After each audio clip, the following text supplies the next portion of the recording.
I built this portable winch setup years ago, and while it's helped me pull a multitude of heavy things onto my trailer, it's always had some aspects of both the winch and the power delivery system that I'm not really a huge fan of.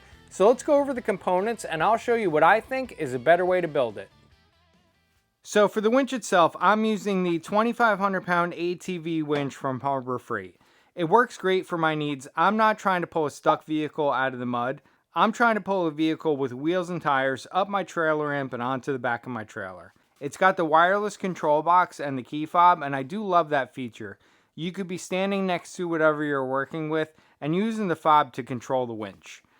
It's mounted to the small winch plate, and it's bolted with a couple of through bolts to a piece of 2" by 2" 1/8" wall square tubing. Now there's no welding involved in this mounting setup, and I want to keep it that way in the future.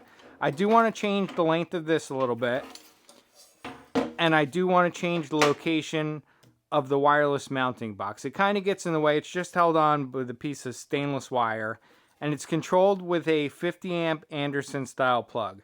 Now I got a few ideas for how I can improve on this, so let's get started.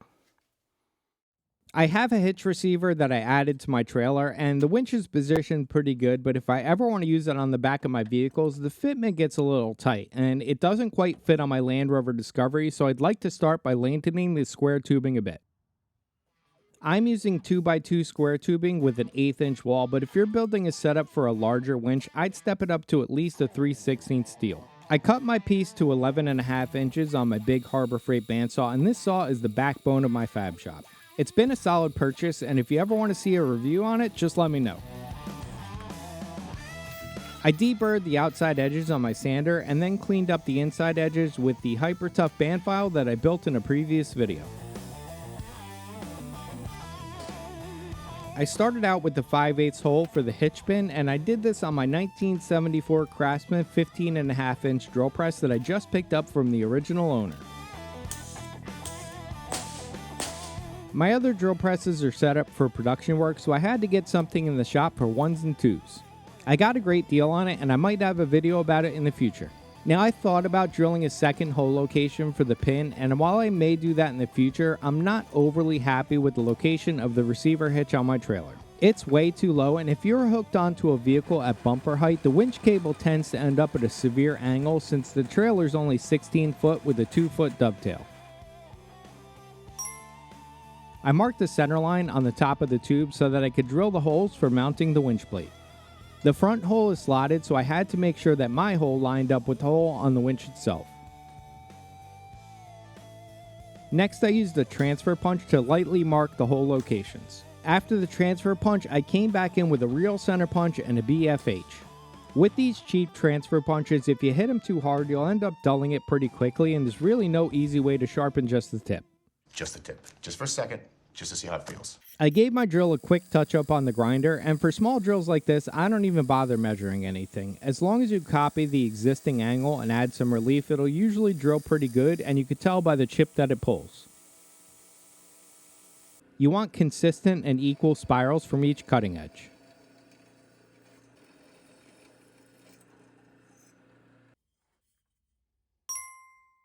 The holes on top were drilled for 5/16 bolts, so I drilled them one size over at 11/64 and then cleaned it up inside and out. Something measure twice. I sandblasted and powder coated the tube and winch plate, and I'm a huge fan of powder coating. It's so nice not having to wait for primer and paint to dry. I'll put a link in the description to a playlist where I build my oven, and once I finish up on my spray booth area, I'll have a video on that too. The wireless control box is going to be moved over to the power distribution side, so I just need to figure out a way to mount a single connector that picks up the two posts. To be honest, it could be something as simple as a pigtail with a connector, so that's exactly what I'm going to do. Anderson style connectors are a great way to add simple disconnects into a system like this, and I definitely want to keep them in the new setup. Not only do I use them for connecting the battery to the winch, but I also have an Anderson connector on my battery charger so that when the setup's not in use, the battery is getting topped off for the next time I need it.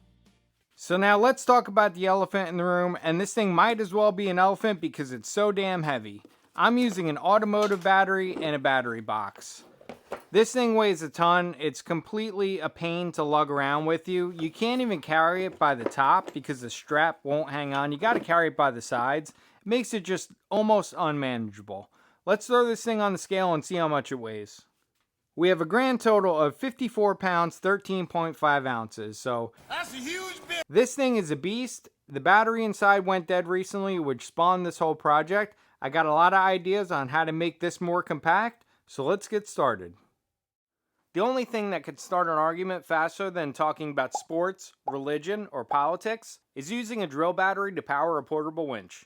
I know there are plenty of cases where people have built battery-powered portable winches, and you can even buy full-on kits, but for every one person that posts one up, they're met with like 20 different comments about frying the battery or frying the winch, and I'm not looking to fight in the comments, so feel free to do that amongst yourselves. So I decided to build this.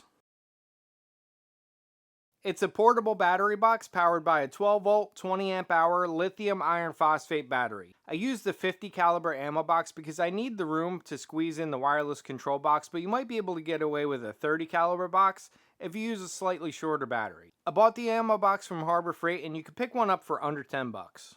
The battery and wireless control box are held in with 3M VHB tape. VHB stands for very high bond, and if this stuff is good enough to hold the side skirts and body cladding onto a vehicle, it's good enough to hold this stuff in place. I installed a USB outlet. Even though I have plenty of other USB charging options available, I figured I might as well install one on the power box since I had the space and it expands the capability.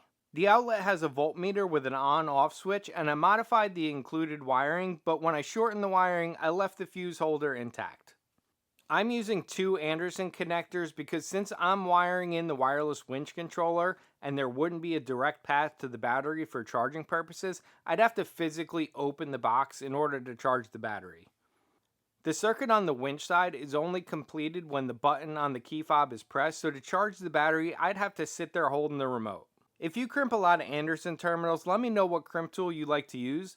These get the job done, but I feel like there are better options out there that I don't know about. Maybe it's something really cool that I don't even know about. I really like these housings that you could screw the connector to directly without using a through bolt. They make installation a lot easier. The wiring that connects to the battery is super long, so I cut it down to what I need, and the extra wire came in handy because it made this nearly 4-foot extension cable with the cutoffs that stores nicely in the battery box. There's also enough room for some gloves and some other accessories like the remote and some spare parts. To connect the battery, I put both leads to the same ring terminal to keep things as neat as possible.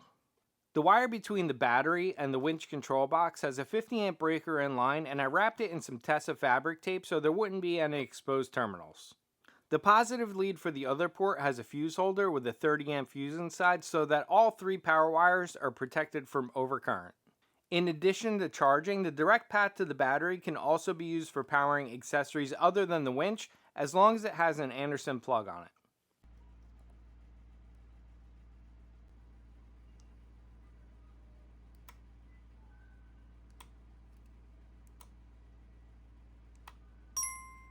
When I had it all apart, I installed some 3/16 winch line. It was originally 50 feet long, but I had to cut off around 12 feet to get it to fit on the spool. To hold it all together, I'm using two grade 8 5/16 bolts with washers and lock nuts. Even with full threads, each bolt is good for roughly 4,500 pounds in shear, meaning the pair can handle well over 9,000 pounds, which is far beyond the load that this 2,500 pound winch can generate. Keep in mind that those numbers are before the clamping force and friction between the multiple layers are factored in. I replaced the hook with one that's a little more appropriately sized instead of the one that came with the synthetic rope, and it's pretty much ready to work. I planned on doing a test and pulling my Land Rover onto my trailer, but my trailer needs some serious work before I put anything on it. I do have a few projects coming up that I need this winch for, so keep an eye out for it in future videos. The total cost of the battery box was under $100 and it weighs less than 9 pounds compared to the almost 55 pounds that my other battery setup weighed, and it powers more than just my winch. I'll have links to everything I used in the description below. Don't forget to like this video and give it a hype if you see the option. Keep grinding away on those projects, stay lucid, and I'll see you in the next one.